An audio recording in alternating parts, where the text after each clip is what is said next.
ډاکټر اخیرنۍ پوښتنه کوم، سوات ولس وایي چې یاره ډېر پوه دی، تعلیم یافته دی،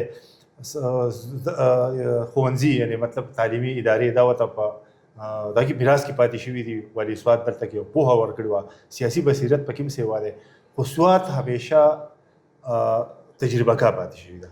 دلته که موږ طالبانایزیشن وګورو، دلته که موږ ترهګري وګورو، دلته موږ ټارګېټ کیلینګ وګورو، بیا د ټیکس نظام وګورو، بله څیزونه وګورو که نه. اوس سوات خلکو له څه پکار دي چې د خپلې مسلې څنګه حل کړي، د هغو دپاره څه مشوره ورکوئ؟ نو د هغې دپاره خو زه دا تجویز ورکوم چې بحیثیت انسان، بحیثیت د مسلمان، بحیثیت د پښتون، بحیثیت د دې خاورې د یو بچي، موږ له خو اول خو موږ په دې خپل کور کې موږ ټول سیاسي پارټیانو موږ تقسیم کړي وو.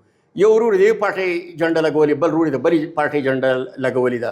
اول خو موږ له پکار دا چې موږ په یو پارټۍ کې شاملېږو، کم از کم پکار دا چې د دې پارټۍ نظریات زه معلوم کړم، د دې پارټۍ آیین زه سټډي کړم، د ده منشور زه وګورم چې دی د دې قام دپاره او د دې علاقې دپاره د کم پرمختګ کولی شي، د کم کوشش کولی شي.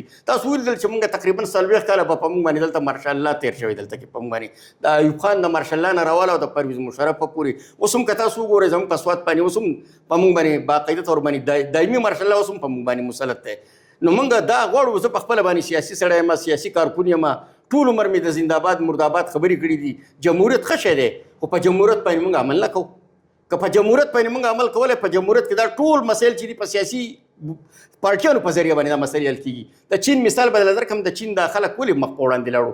په چین کې پارټي نه وه، نشې به یې کولې، اپیم کاروبار به یې کوو.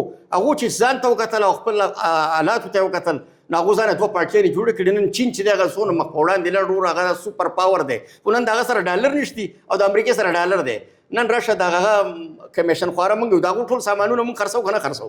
نو چې موږ یې خرڅو نو ولې زموږ د علاقه د هغو نه یقینا چې دا کمزوري ده، ما سره دنیا وسایل دي که نه. نو موږ له پکار دا دي چې موږ د سیاست په خپلې کوو، پارټیانې به کوو، خو دا کم از کم د سوات چې کم قومیز مسایل دي چې هغه د پیپل پارټۍ سره هم تعلق ساتي، هغه مسایلو د مسلم لیگ سره هم تعلق ساتي، د جمهوریت اسلامي سره هم ساتي، د جمعیت علما اسلام سره هم ساتي، د نورو پارټیانو سره هم ساتي. څنګه د امن دپاره د امن دپاره موږ یو کېږو. ولې دلته د امن دپاره زه یو کېږم. اوس په خیبر پښتونخوا کې اپوزیشن هم دی او اقتدار هم دی. د خپلو مسایلو دپاره دا خلک په اسمبلی کې که تنخواست یوه کېږي د ممبر، د هغې دپاره اپوزیشن او اقتدار چې دی متحد کېږي. نو د سوات د مسلو دپاره موږ سیاسي پارټیانې ولې نه متحد کېږو؟ که موږ د دې دپاره موږ متحد شو، نو موږ به د دې چوکونو نه قلار شو که نه، چې په اوړي ژمي کې د کال 12 میاشتې موږ زنده‌باد مرده‌باد وایو، خو د سوات د اقام ته په اسانه باندې مسلې حل کېږي که نه. را روان نسل به موږ ته څه وایي؟ را روان نسل به چې تاسو دا مسلې حل کوئ. تاسو له به مثال به له درکړم، دلته د NWP په نامه باندې و نارت ویسټ فرنټیر پروینس و. دا که موږ په هغه وخت کې سوچ او فکر کړی وای چې په 1973 کې چې کله آیین جوړېدو، که په هغه وخت کې موږ باقاعده طور باندې د هغه وخت حکمرانانو ته ویلی وی چې یاره تاسو د آیین جوړوئ، چې د آیین جوړوئ تاسو پکې زموږ د وسایل پکې ولیکئ که نه. په هغه وخت کې سال 2018 کې موږ که په هغه وخت کې موږ ویله چې یاره دې صوبې له شناخت نوم ورکول پکار دي، یا پښتونخوا یا افغاني یا پښتونستان. نو نن به موږ د پښتونخوا دپاره په 2014 کې په 2018 کې به موږ کوشش نه کوو که نه. نو ای دی موږ ته څونه وخت بعد د پښتونخوا نوم موږ له راکړو، خیبر پښتونخوا توانایي په هغې خرڅ شوه، په هغې باندې خرڅ شوه. نو زه ته ګزارش کوم چې زموږ ډېر ښایسته وطن دی، ښایسته وسایل دي پکې.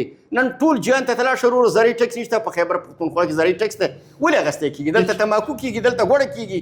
زما دا وسایل چې دي موږ وایو چې دا وسایل چې دغه کېږي، زموږ هېڅ چا ته ضرورت نشته. زموږ خپل وسایل دونه زیات دي او خلک یقینا چې ډېر زیات ځپلی شوی دی، خلک شوی دی دهشتګردۍ خلک والی دی، سیلابونو والی دی، امن و امان چې ماله حکومت امن نشي راکولی.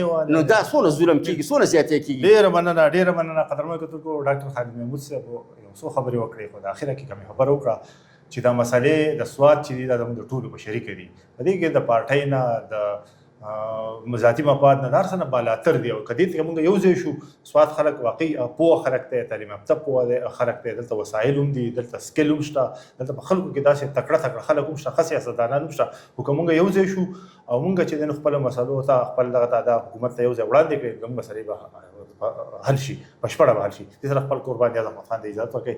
الله پامان.